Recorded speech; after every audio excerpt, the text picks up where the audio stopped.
So Light news welcome day. to the deeper dive presented by awesemo.com. It looked like it was going to be a pretty routine, par for the course type of show, but of course not. That's not happening today because we got some big trade news between the New York Knicks and the Dallas Mavericks. And then Anthony Davis gets traded 2 minutes after that. No, I'm kidding. That would be something. But we got the Knicks news. We got the Dallas Mavericks news.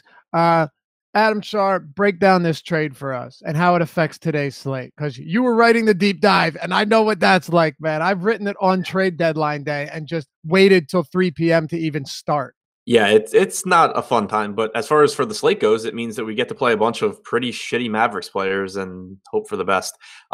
You'll get, obviously a bunch, basically as many minutes as Jalen Brunson can handle. You'll get a lot of minutes combined from Maxi Kleber, Powell, and Salah Mejri. You'll get Harrison Barnes being the number one scoring option on an NBA team. You'll get Wes Matthews being the number two scoring option on an NBA team. So yeah, there's really nothing that could go wrong for the Mavs and this slate in general for us. Who did you say is the number one scorer? On the Mavs, Barnes. Oh.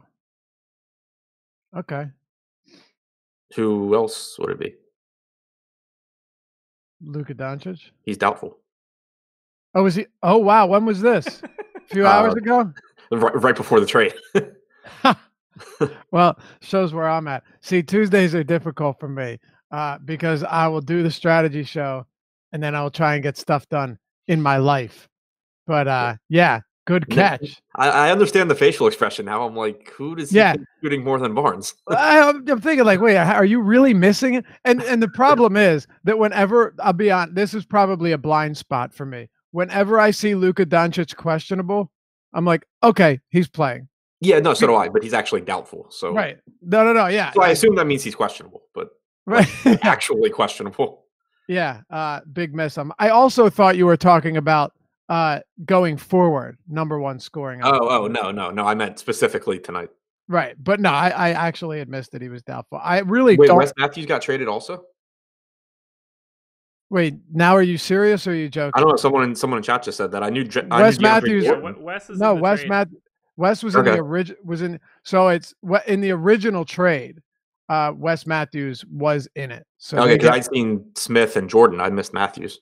Right. So Smith, Jordan, Wes Matthews, Porzingis, Lee, and Hardaway Jr.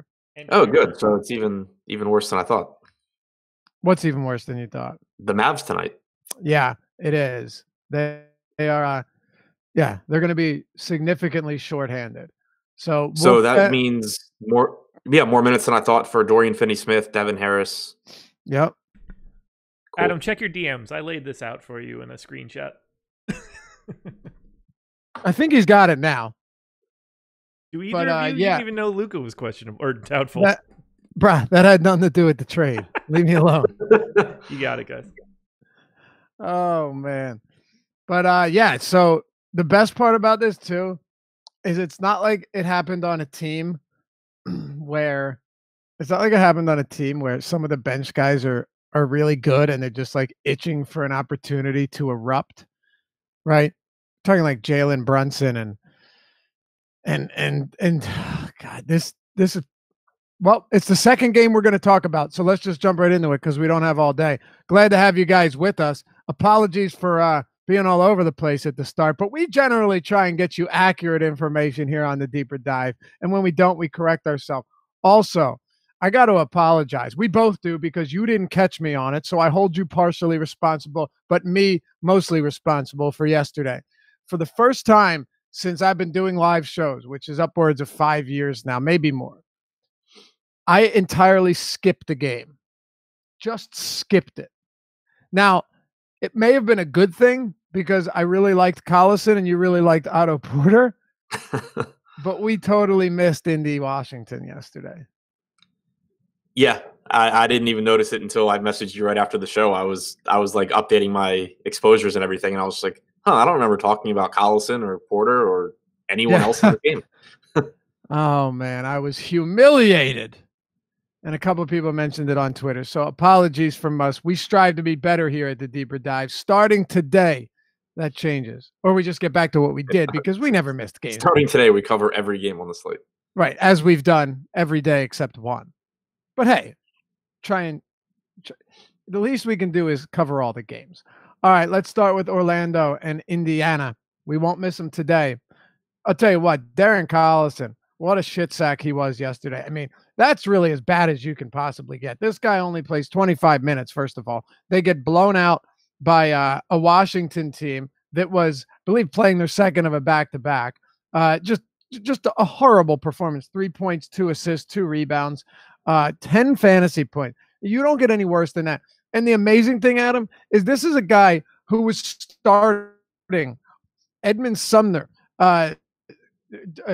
Bogdanovich, Thaddeus Young, and Miles Turner, all of whom have assist rates below 10% on the season, all of whom have usage rates that are at 20% or lower. And Darren Collison goes and literally Houdinis himself. You would not have known he existed. Incredible. Yeah, it was pretty bad. And then apparently they had some travel issues too. I shared the tweet in our Slack earlier. Yeah. I don't really put much stock. Today or yesterday? Today. Yesterday. Okay. Leaving yesterday. Okay. I don't put much stock into back-to-backs or things like that because it's just so difficult to quantify without, just being all over the place. But one of their reporters did tweet that they were late getting out of Washington last night. Then they had to de-ice the plane. They didn't land in Orlando until about 3:15 this morning, got to the hotel and checked in by like 4.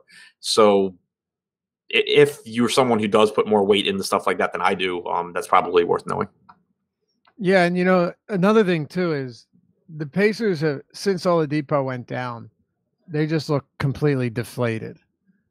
Granted, they faced Golden State, and then a pretty rough Washington team is playing a little bit better, but they just have looked really bad. And they'd been without Tyreke Evans as well. He remains sidelined again today. Really, I'd love to say it's a great spot for Collison. On the season going into yesterday, he had a 40% assist rate with Evans and Oladipo off the court, 22% usage, I think 1.1 fantasy points per minute, all pretty solid numbers given that he played 32 minutes. But after that performance, I'm a little shell-shocked. Yeah, and with value opening up on the slate, it makes it everywhere. So – yeah, I don't see a whole lot that I'm getting to from Indiana anymore. Prior to the trade, I had more interest in Collison than I do now just because he does still have a 20% usage rate without Oladipo or Evans on the floor. But, now it's shaping up much more as a stars and scrubs slate for me. You have Rajon Rondo in that mid-range, who we'll talk about later, obviously, but, who I would put ahead of Collison. Thad Young's price tag has come down. I think that he's another one where he's a reasonable play, but power forward is very, very stacked today. Then you have the addition of Dwight Powell, who's a power forward on FanDuel as value. It's a team that I'm just really not getting too much of. And also, I guess worth pointing out, because I have seen his name mentioned some, Aaron Holiday has played 20-plus minutes in these games without Tyreke Evans. Both games have been massive blowouts where he just gets a bunch of blowout run at the end. He essentially is the backup point guard to Collison. So unless you're projecting a blowout all the way around here, you should have Aaron Holiday plus Darren Collison's minutes equaling 48. Exactly. And I won't even really get into that any further. But when you look at Holiday's minutes, he played the entirety of the fourth quarter against Golden State. Those 22 minutes should have been like 15. Right. So. And I guess I phrased it wrong. Even if you are projecting a blowout, they should equal 48. It's just unless you're projecting a blowout all the way around, you should have Holiday at like 16. Right. Exactly. Anything from Orlando? Vooch has been great. We know that much. Just from a performance standpoint, his floor has been so high this year, given his ability to really produce in every single category. It's been the best career year for him. Ever. And now he's beginning to even see a few more minutes per game, which every minute counts when you're paying this much. So at the top of the pack tonight, you've got Giannis Antetokounmpo. I like quite a bit. We'll talk about him shortly. Joel Embiid, Nikola Vucevic, Kawhi Leonard, Blake Griffin, KD, and Curry. And I guess I'll throw Simmons in there. But really, Curry and Simmons on DraftKings are both below 9K. What are your thoughts on Vooch here for Orlando?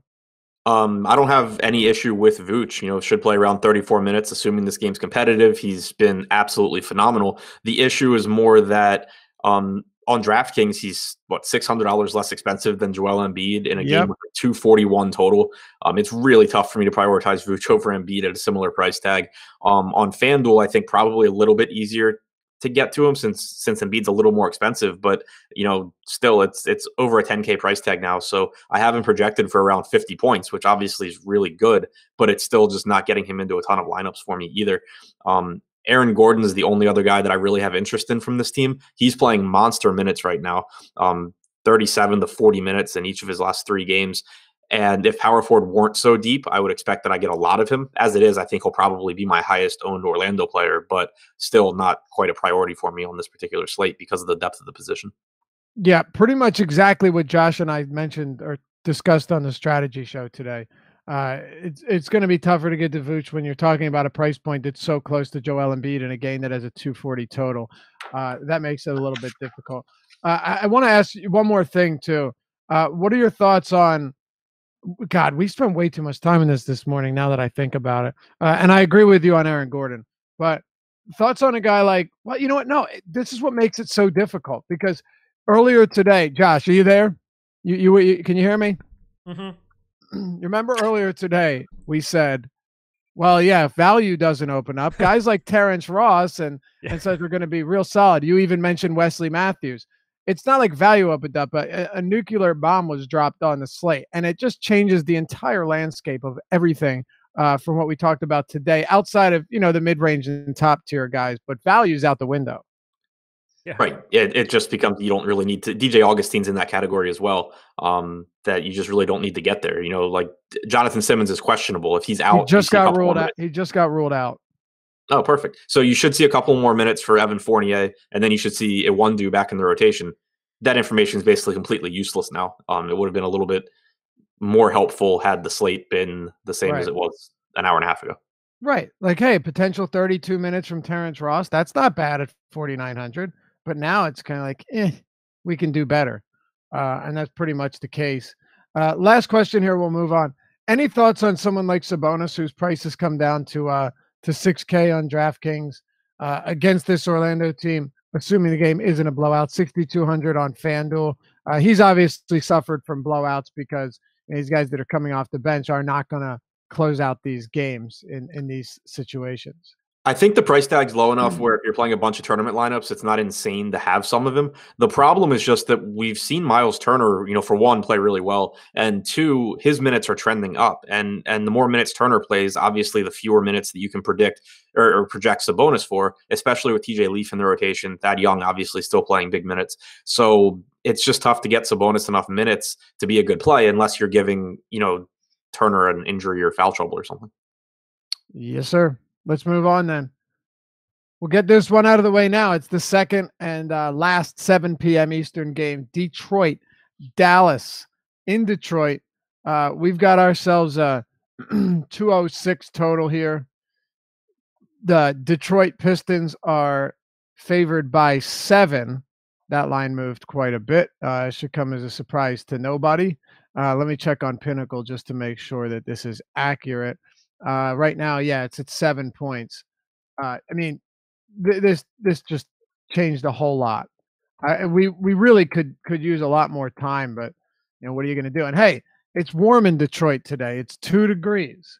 So compared to what it's been, 13 people died from that. Really? 13 people died. They were finding people like frozen in their garages. They found a kid in Iowa State, like frozen behind a dorm room and stuff.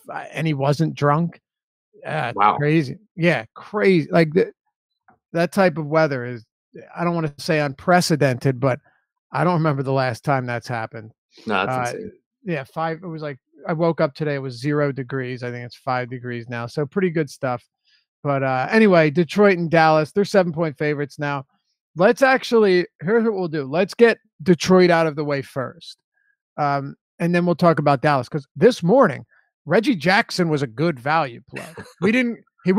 Ownership projections didn't come out until we were almost done the show. So we didn't know that his ownership was that high at the time. But he's played 35 and 37 minutes over his last 2 games. Ish Smith is out of this one. And, while Reggie Jackson isn't exactly the greatest player in the world. We all know that. He's a 0.91 fantasy point per minute guy on DraftKings. If you're getting 36 minutes from him, you're up around 33 fantasy points, and that's not considering the matchup that he has tonight. So, yeah, I liked Reggie Jackson, but now it kind of throws a wrench into the works. And then you have Andre Drummond at 8,100 going up against the likes of Dwight Powell and Salah Mejri. Yeah, Drummond, I mentioned in the deep dive article that is now posted, that I had him as a secondary play earlier in the day up until the trade, but now he's going up against some combination of Dwight Powell and Salah Mejri, and it certainly makes him more appealing. It's kind of difficult to quantify because most of the data that you're going to have on guys playing against the Mavs is with DeAndre Jordan, but he has a massive size advantage on Dwight Powell. Salah Mejri is bigger, but it's Salah Mejri. I don't anticipate him playing a ton of minutes here. So I think it's a really appealing, spot for Drummond. And it's also a slate where the center position isn't really that deep. On DraftKings, it's deeper because you have a lot of the power forward / center guys. But on FanDuel, there's not that many good center plays tonight, I don't think. So Drummond's certainly an appealing option, much more so now than he was earlier in the day. And then Reggie Jackson, I agree. He comes down in value now that you have all these Mavs guys, but he is still underpriced if he's going to get 35 or 36 minutes here, especially 4,700 on DraftKings. I think still clearly a really good price. So I still like Reggie Jackson. I just don't think I'll end up getting 30 to 35% like I was early in the day. Yeah, I was going to say, if this deal didn't happen, we'd have a lot of Reggie Jackson. Andre Drummond, even if this trade didn't happen or wasn't even a discussion, at 8,100 on DraftKings, I still liked him a lot. Now I love him. Yeah. I like, you went from, let's think about this rationally for a second. You went from having DeAndre Jordan, who is, for all intents and purposes, one of the best rebounders in the league. He is outstanding and not in the rotation anymore. You go from him to, and by the way, when you're looking at just rebounds per game, DeAndre Jordan is averaging the second most rebounds per game behind only Andre Drummond. So, there's a definite possibility he could have vultured or taken away some of those opportunities. But now you have Salah Mejri and you have Dwight Powell, neither of whom are beasts on the glass. There's legitimate 2020 upside for Drummond here, and it's not like I'm even hot taking it. Yeah, no doubt about it. I wasn't really on Drummond on any site before the trade, but I agree with you that the DraftKings price at 8,100 certainly gives him a ton of room for upside, and then now he's just even more likely to get there because there's just no one to keep him off the glass. So while his rebounds, his rebounding percentage has come down a bit lately, I don't think this will be a game where that continues.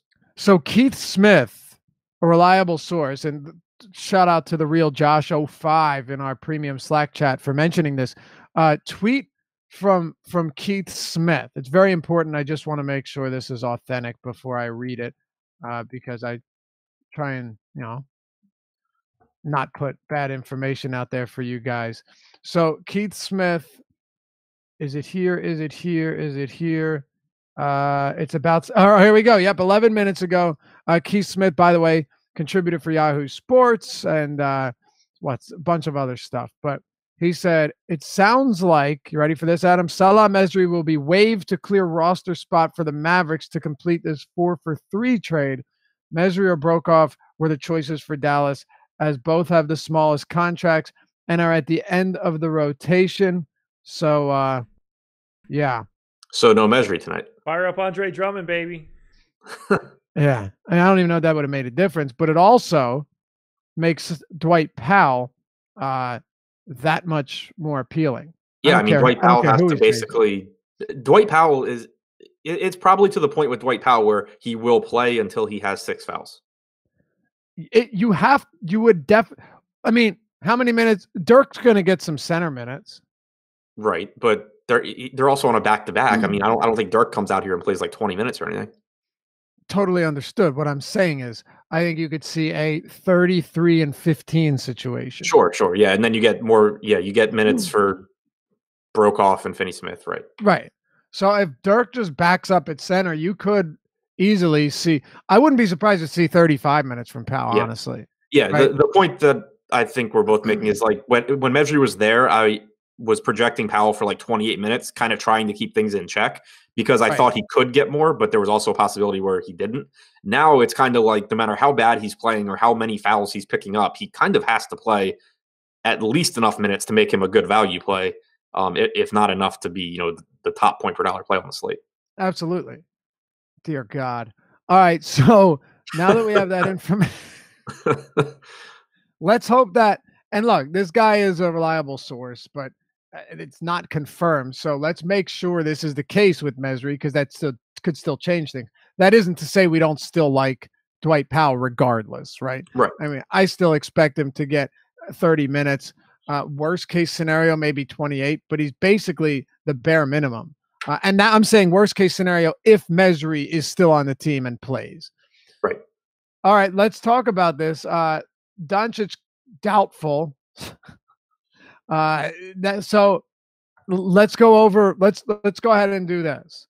Let's talk about who they have on the active roster that can play today. Go ahead. Okay, so Jalen Brunson. I have him if you want. Okay, I thought you had it, but go ahead. Let me know if I miss anyone. But Jalen Brunson, Devin Harris, Dorian Finney-Smith, Harrison Barnes, Ryan Brokoff, Maxey, Dirk, Powell. Is there anyone else? So Ryan Spalding or Ray Spalding was recalled from the G League. So I think he's on the roster. Aside from that, I think that's it. I think aside from that, or this Daryl McCon or Macon, whatever. But yeah, it's the minutes. The minutes are going to go to, like, Barnes is going to get big run. We know Powell's going to get big minutes. Let's go ahead and do that because we can't spend the whole show on it, but this is important. So let's go ahead and just say who we expect to get the lion's share of minutes. We already have Powell in there. We already know that Brunson should get a heck of a lot of run. Harrison Barnes, Dorian Finney-Smith. What do you have here in terms of the 5 or 6 guys that we expect to eat up the most of these voided minutes? Yeah, I expect the bulk of the minutes to be Brunson, Finney-Smith, Barnes, Maxey, Powell. Harris, I think, could probably play I don't know they'll play him more than 20, but he probably gets some run there. My guess would be no. I mean, even when he was in Dallas before, Carlisle never played him for more than 20 minutes. I mean, these are extenuating circumstances. Yeah, I mean, they have to play people. Right. Of course. But I'm saying I think you still have enough to where if Harris plays 20, 22 minutes, you can get by. Right, yeah. No, that's what I was saying. I thought you were saying that you didn't think he'd get the 20. No. I'm saying I don't expect him to see a big uptick in minutes. No. Okay, then we're on the same page. Yeah. Let's talk about where we prioritize him then.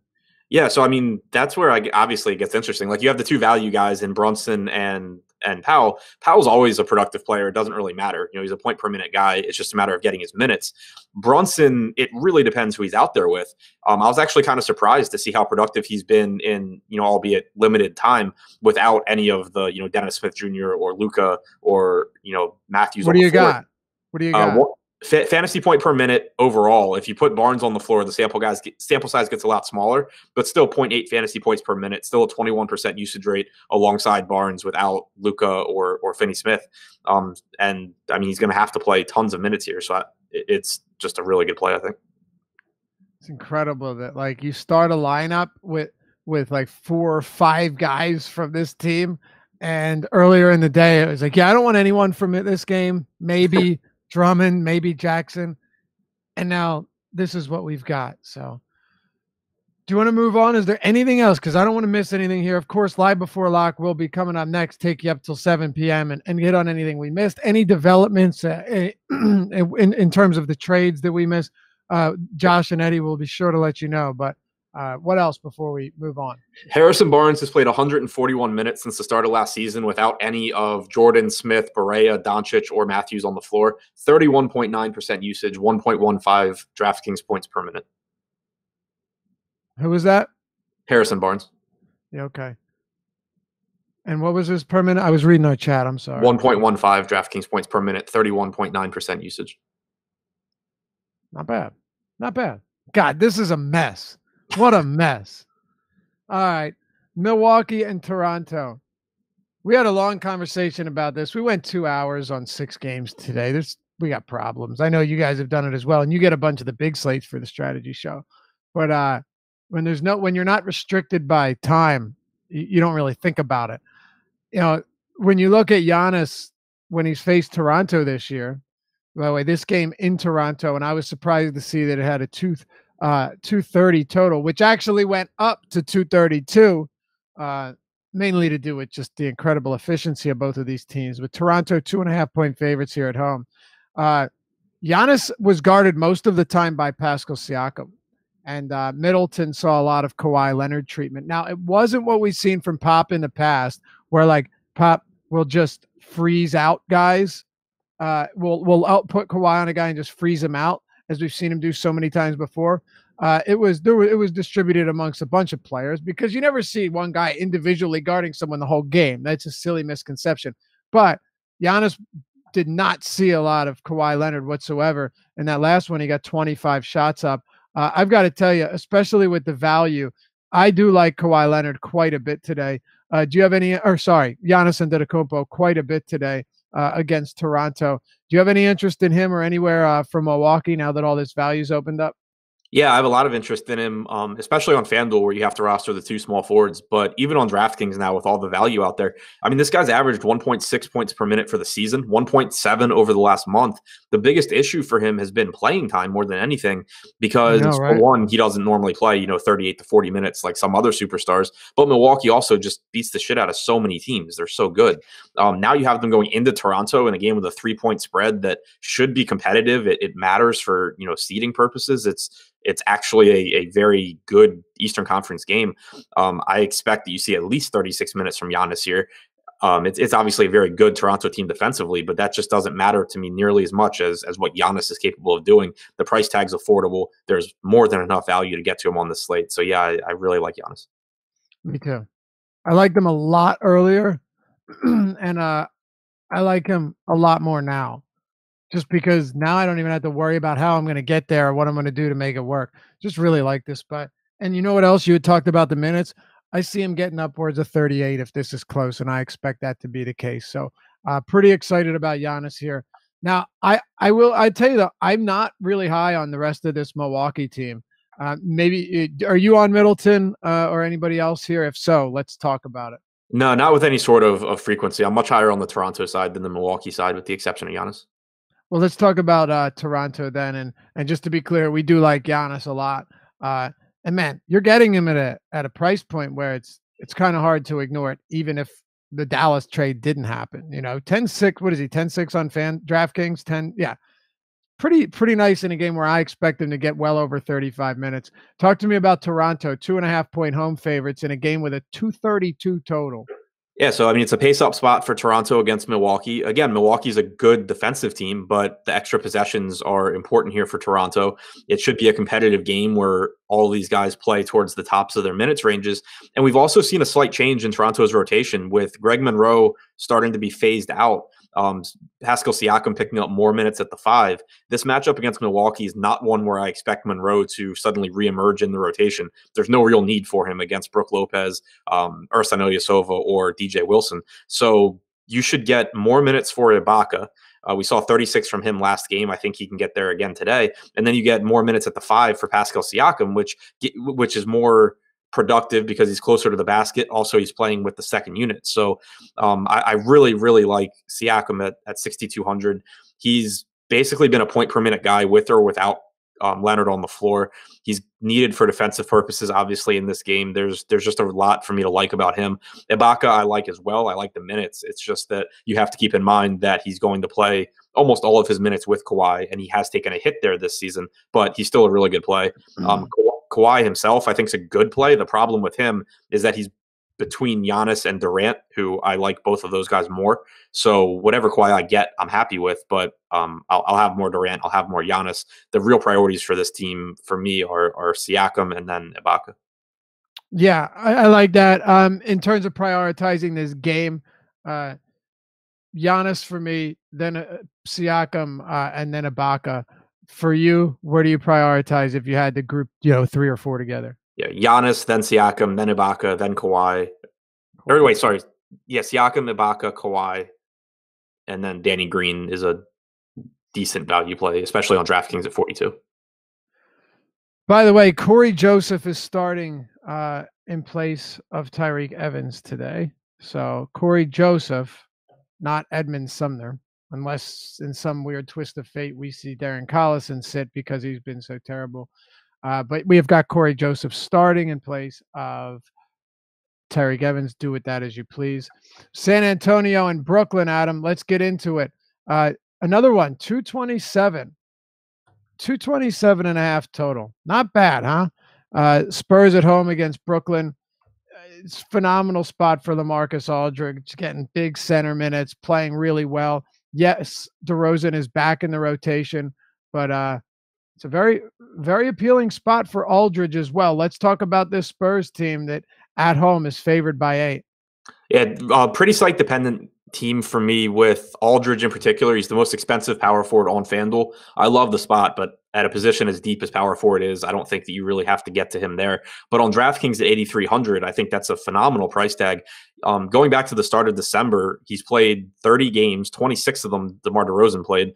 He leads the team with a 29.8% usage rate. He leads the team with 1.25 DraftKings points per minute. And while DeRozan coming back takes a little bit of usage away from Aldridge, it also pushes him back to center, which is just in general more productive minutes. And it comes in a phenomenal spot here against Brooklyn. So on DraftKings, I really like Aldridge much more than I do on FanDuel.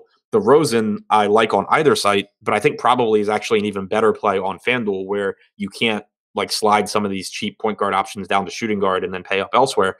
You have DeRozan, who was playing really poorly before he missed games due to injury. Hopefully that time off helps him out. But, assuming he can get 34, 35 minutes here, I think he's just underpriced for a guy that still has a 29% usage rate since the start of December, almost a 30% assist percentage, averaging about 1.1 fantasy points per minute, despite not shooting well. I think the price tag's just about as low as you're going to find on DeRozan. It's an important point you make, though, because there's no question. Well, you know what? Maybe there is, because it's not like I've been talking to him personally, but it really did seem like he was not playing at 100%, because that's just not DeMar DeRozan. The version of him that we had seen recently, totally different than the one that we'd become accustomed to seeing even earlier in the season. Yeah, he'd have some off games, but he did not look right. And like you said, hopefully this has got him back on track, because at that price point, a healthy DeRozan is a steal every game. Right. Yeah, and he said that the injury is not serious. He basically just said that he's old. So it doesn't sound like it's something that he expects to linger going forward. What about the rest of this Spurs team with the Derek Whites and the Bryn Forbes and the Rudy Gays of the world? I mean, all of them have some utility, but all of them are kind of pass. Especially now, again, I hate to be repetitive, but if you're just tuning in, big news happened with the Mavericks and the Knicks today. You might want to check that out. What do you got here outside of Aldridge and DeRozan? Which, by the way, I have Aldridge over DeRozan on both sites, but I really like Aldridge at 83 on DraftKings. That price point is just absurd. Go ahead. Yeah, I feel the same way about Rudy Gay and Derek White as you, I think. Rudy Gay I would have had as my favorite mid-range small forward option had Harrison Barnes not become the leading scorer on the Mavericks in the last 2 hours. So Gay, Gay I think still a pretty decent option. I would just rank him behind Harrison Barnes. Derek White will probably pretty much get lost in the shuffle for me, but anything that I get, I'm fine with. I think that he plays 32 minutes. I think that it's a perfectly fine spot. What can possibly go wrong with playing 4 Mavericks in every lineup? Absolutely nothing. I mean, the best night, this is a while ago, but like the highest scoring night on DraftKings that anyone had seen, mind you, this was a couple years back. So 387 on DraftKings was, I think you know where I'm going with this. Yep. I lost a ton 387 of money that day. Did you? Yeah, I figured Memphis. Okay, see, I did really well, but I also had duped the lineup with how many other people that played that same lineup. 387 was really high back then because it was different. And this is only 2-3 years. I think it was 3 years. It was 3 years ago, where everyone was out from Memphis. And they had I think they had 7 total players. So everyone, not everyone, not Adam, but a lot of people, that's okay. You've made up for it and more recently. But you remember most lineups had 4 Memphis Grizzlies in it. Yeah. And it cuts they all both played ways. 40 minutes. There was a game like that with the Pelicans, I think later that season. And they had, 8 bodies. And I was actually golfing with one of my friends that plays DFS, and I wanted to fade them. He was very adamant that was the stupidest thing he'd ever heard. I learned from my Memphis mistake and loaded up on the Pelicans, and the entire team just sucked. And again. Oh, man. Yeah, it happens. It happens. You know what? Sometimes when a team is that thin, you just have to look at it and say, okay, are these guys gonna, if they're 3,300 and they're gonna play 35 minutes at least, sometimes it doesn't even matter. And a lot of times they don't have to be good.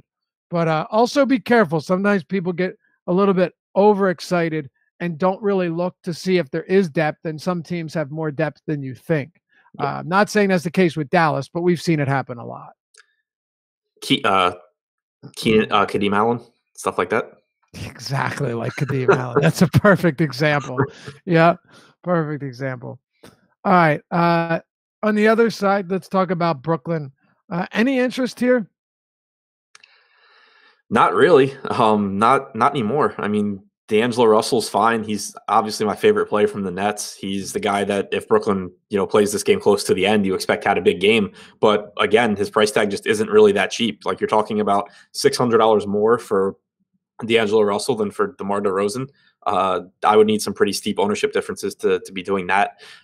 It's just really tough to prioritize anything from this team in a difficult matchup with a difficult coach.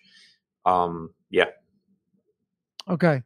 And I'm 100% with you there. It's tough for me to get there. Even Russell here, outsider. By the way, have you seen the Rising Stars Challenge? Oh, Doncic ruled out. Look at that. We've got our news. Luka Doncic officially ruled out for the Mavericks. The Rising Stars rosters, I mean, it's pretty ugly. The international team or whatever they call it. Chetty made it so clearly. Exactly. So did Kurucs. That's what I was mentioning. I mean, they got Simmons and they got Doncic, and I think DeAndre Ayton too. Yeah. Aside from that, I have an irrational amount of not liking Chetty just because it was a stand I took, and now I'm just firmly planted there no matter what he does. Yeah, and the other day he erupted. Yeah. We did talk about it too. We mentioned he was going to get a lot of minutes. I just don't think any of us thought he would do what he did with the minutes. No, not at all. All right, let's move on here. You guys have any questions, feel free to hit us with them. And if you want to do so in Slack, you know where to find us. You can find us in Slack too. If you're a premium member, a lot of guys might not know about Slack or utilize it. Definitely do so, because we've got it for all different sports, all channels. It's super easy to use. It's really the best platform for this type of communication. And if you aren't a premium member and you want to check us out, you can get 50% off, half off your first month at awesemo.com. And it's very simple, only takes a minute or less. Go to the homepage at awesemo.com, click join now, select your plan, and you'll be redirected to put in your directed to put in your information. Takes 2 seconds, your name, whatever, and then click have a coupon. You'll say, yes, I do. You'll click that, put in deeper dive, one word, deeper dive, bottom right hand side of the screen, and you're good to go. So 50% off your first month at awesemo.com if you want to check us out. We hope to see you there in Slack. And if you join, be sure to say hi. All right, Adam, Clippers, Lakers. I thought this would have a higher total, but I guess with the Lakers being so dreadfully inefficient on offense recently, it isn't. It's a 229, which is still nice. Clippers 4-point favorites here. And we're still waiting on news with Kyle Kuzma and Josh Hart, not as big. LeBron not expected to play, but the Kuzma news weighs pretty heavily right now. Yeah, fortunately, I don't think has a huge impact on the slate at this point. Like if Kuzma's in, I think he's a good play, but he's not he's nothing special for me. If he's out, I think Ingram's a better play. KCP's a better play, but I still don't think that, given the Dallas news, either of them really become a priority for me. So I think you're right. Yeah, so I mean, at least we have that working for us. The one spot that I do want to prioritize from the Lakers is one of their centers. Whether it's Zubats or McGee. I expect Zubats to start, but this is just one of those spots where they are both really, really underpriced. The position's not really that good either. Zubats played 35 minutes 2 games ago. He got just outmatched by Joel Embiid last game, but that's not a surprise to anyone. Now you go up against Marcin Gortat and Montrezl Harrell. There's no reason to think that Zubats can't be on the floor and play his normal minutes here. We don't really know what normal means. Like, that could be anywhere from 24 to 36 minutes for him. So I'm giving him like 26, and I'm giving McGee 22. The point is just, like, if McGee plays 22 minutes at 4,500, he's still probably a really good play in this spot. If Zubats plays 26 minutes, he's probably a really good play. If Zubats plays more than that, he's a phenomenal play. Same with McGee. There's no center on the Clippers that should demand Tyson Chandler's attention. So I expect that most, if not all, of the 48 minutes goes to Zubats and McGee, given that Chandler only played 4 minutes against Joel Embiid. Like, if he's not getting minutes there, he's not getting minutes anywhere. So I think that if you're single entering, I would just want whichever one is starting, which I expect to be Zubats. If you're max entering, I'm obviously not playing them together, but I'm playing a ton of both of them. So I really like JaVale McGee today. Now, could it be Zubats? Yeah, it could. Definitely a possibility. But I think when it comes to McGee, he has proven, time in and time out, that on a per minute basis, he can get the job done. That's not to say that Zubats can't, but McGee all season long, when given even a little bit of extended opportunity, has generally produced. And this matchup against the Clippers is just as good as it possibly gets. We say, don't talk about DVP much, but when it comes to the center position, I'm willing to make exceptions because I know what it's going to look like in the front court for the Clippers. And they are bottom 2 in points allowed, bottom 3, third most rebounds allowed to the position. They're also getting their shots blocked at a ridiculously high clip as well, which that doesn't help them out whatsoever in this spot. I mean, I really like either one of these guys. I'm going to lean McGee a little bit more. You know what? It could be Zubats. And I think, if you're playing 150 lineups, you just be sure to get enough of both of them. But only the Charlotte Hornets have been blocked more per game than the Clippers this year, which definitely lines up nicely for a guy like JaVale McGee. And you might say, yeah, that's only a couple of points. Well, when you're that cheap, every 2 points counts. And he is a shot blocking master. Yeah. Very similar permanent production for them too. Without LeBron this year, 1.2 points for McGee, 1.16 for Zubats. The reason that I say, in addition to the minutes, the reason that I lean Zubats, assuming he starts, is just that I don't think I think whoever starts this game, whether it's Zubats or McGee, plays phenomenally and probably just doesn't get played off the floor. So whoever gets the first chance at the minutes, I think probably gets more minutes. Yep, I get it. And that is a good point, but we'll see what happens. Dirk Nowitzki, as expected, available to play. I also wouldn't be surprised to see something happen where, Tyson Chandler plays just a couple of minutes and potentially, we get, say, 24 and 22 or 22 and 22. It's possible. Yeah, that's why I went ahead and went with 26 and 22, because in my initial crunch, which I did before the Dallas news, but I basically hit my caps on both guys, and that's where I would like to be. Right, and I think that makes sense. Looks like Mejri is going to be active. Oh, son of a bitch!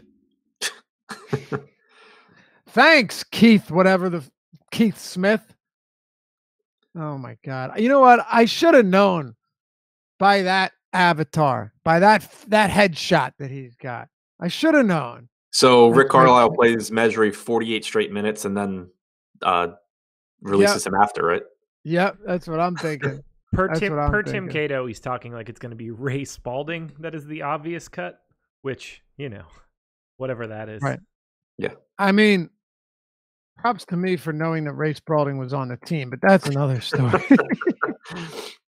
Yeah, it does make sense. I don't know, dude. Honestly, we don't know. We don't know. I do want to backtrack for a second now that we get this news. Somebody like Maxi Kleber is actually might be one of your best options here, just because we know that Carlisle has been very willing to give him extended run when they're down players. Like he likes Kleber. Yeah, I actually, as you were saying that, like I kept just like penciling in Maxi for like 30 minutes because that's normally what he gets when he starts. And then I'm like trying to find all these other minutes. I'm like, where can I add these minutes to? Like, there's no reason he can't play 36 minutes here. Right. Yeah. Oh, absolutely. Will he? I don't know. I really don't. Neither do you. You know what I mean? I get so nervous with these spots because there's always just like some guy out of the stands that plays like 18 minutes that I like have no way of knowing existed. Yep, it's going to be this Daryl McCon or whatever his name is, point guard, shooting guard eligible. He's going to play like 30 minutes at the 4. Like Gary, what the hell is his name? Gary Clark style. Right. Yeah. Craziness, man. So do we know? So that guy on the roster, do we know that? Yeah. The Daryl guy. Daryl McCon. Yeah. So I can give that guy the backup point guard minutes.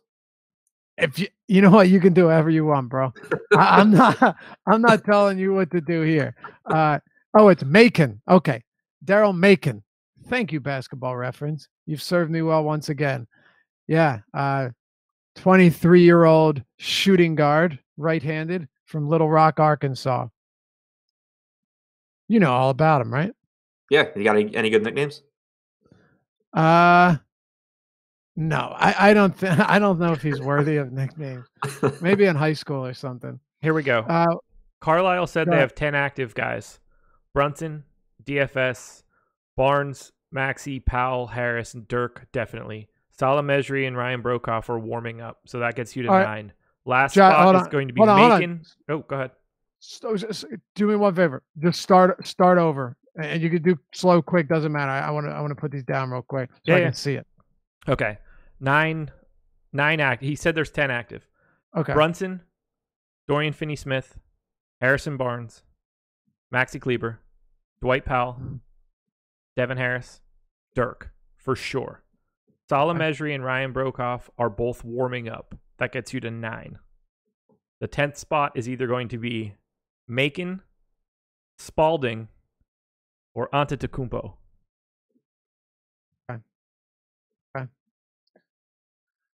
All right. So there you have it. Brunson, DFS, Barnes, Kleber, Powell, Harris, and Dirk.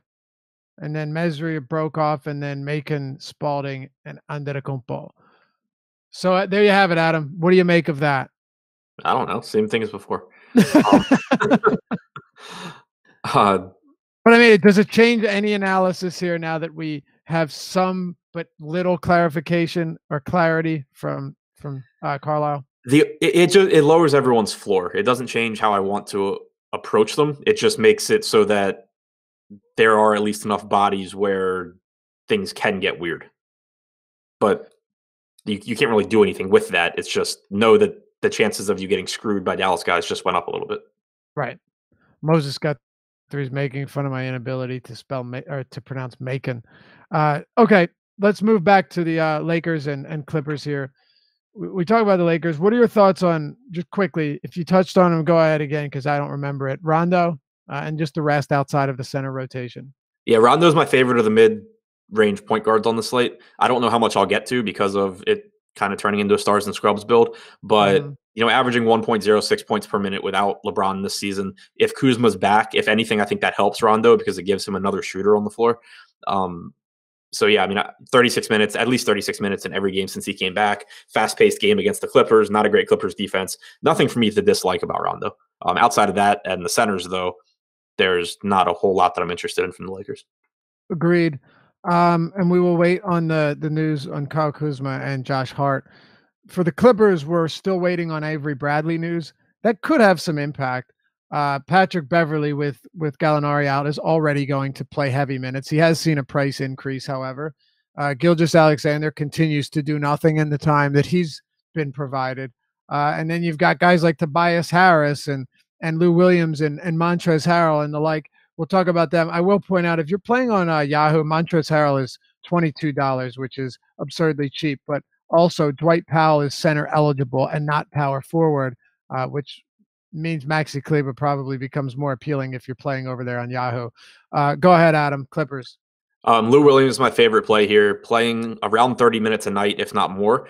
For the season, he's averaged about 1.25 fantasy points per minute without Gallinari on the floor, 33% usage, 33% assist percentage. During this time, this most recent stretch of Gallinari missing games, it's even higher, up around 37% of each, just playing absolutely out of his mind. Now gets, a really fast-paced game against the Lakers.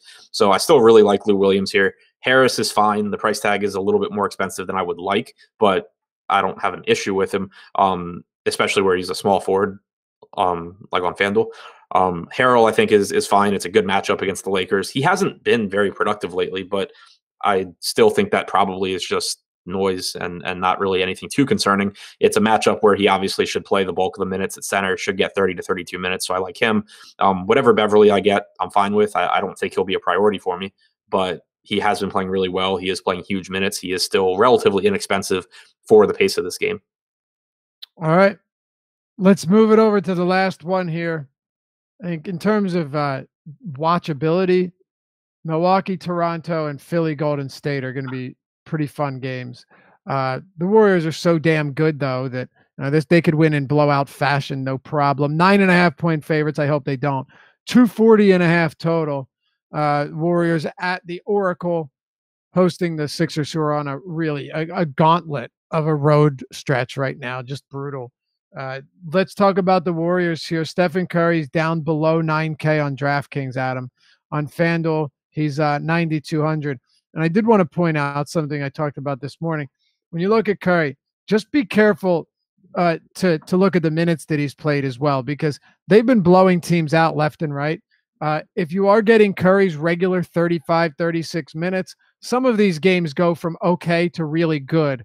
And assuming you're not predicting a blowout tonight, Stephen Curry at 8,900 still has quite a bit of upside here. Talk to me about this Warriors team that fields an all-star lineup each and every night. I think that every single starter, plus to an extent Andre Iguodala, is a good play here. Obviously, to different levels, but Steph Curry's price tag is just egregious at 8,900 on DK and 92 on FanDuel. We've seen production for these guys come down a bit since Cousins came back, but I think that most likely is just a result of having getting acclimated to Cousins. The last game that Draymond Green played, we actually saw Steph Curry and Kevin Durant have their minutes staggered a bit. Then Green sat the last game and they weren't. So that's something to pay attention to. Basically, though, with the price tags where they are, if Curry and Durant play all of their minutes alongside each other, they're really good plays. If their minutes are staggered, they become even better plays. So I expect that I'll just have a lot of them and not really worry about it. Cousins is in a great spot. Again, he's been very productive. He's looked really good. The issue is just the minutes. Like, I still can't project him for more than 26 minutes here, which at a $6,700 price tag makes it hard to prioritize him over someone like, Siakam or Ibaka or someone like that.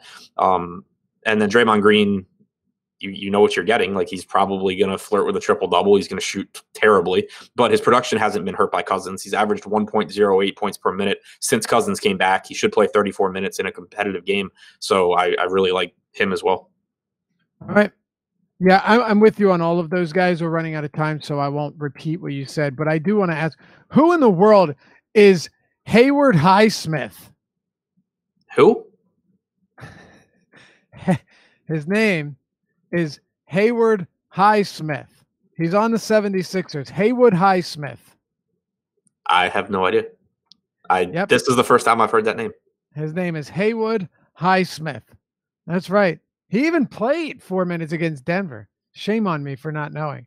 All right, close us out with the Sixers. By the way, before we head out, I will let you guys know or ask if you enjoy the show, if you enjoy the content, you want to see more of it. It is a Sims name, 1.6. You're right. Hit us with a thumbs up, like the video. It's greatly appreciated, and it really helps us out a lot. Also, subscribe and hit the notification bell so you want to know when all of our content is dropping. With that said, we're about to turn it over to Live Before Lock with Eddie and Josh, but Adam's going to take you out with some Sixers talk right here to close out tonight's show. I like the Sixers more on DraftKings than FanDuel. I think they're okay on FanDuel. It's just that you have Curry or Simmons for more than Curry. You have Embiid, not as nicely priced as on DraftKings, and you have a more expensive price tag on Butler. So pretty site dependent for me. But I love Embiid at 10-1 on DraftKings. I like Simmons quite a bit at 8,600. Like he's another guy I'd rather play more than D'Angelo Russell in that price range. Jimmy Butler at 7,400. I prefer to like a Brandon Ingram. Other players in there. So I like Curry and Durant and Green more than I like anyone on the Sixers outside of maybe Embiid on DraftKings. But I still really like these three Sixers on DraftKings. All right, that'll do it for us. Thanks as always for tuning in, friends. We appreciate you each and every night. We'll be back with you to close out the week tomorrow on the Deeper Dive. Good luck tonight.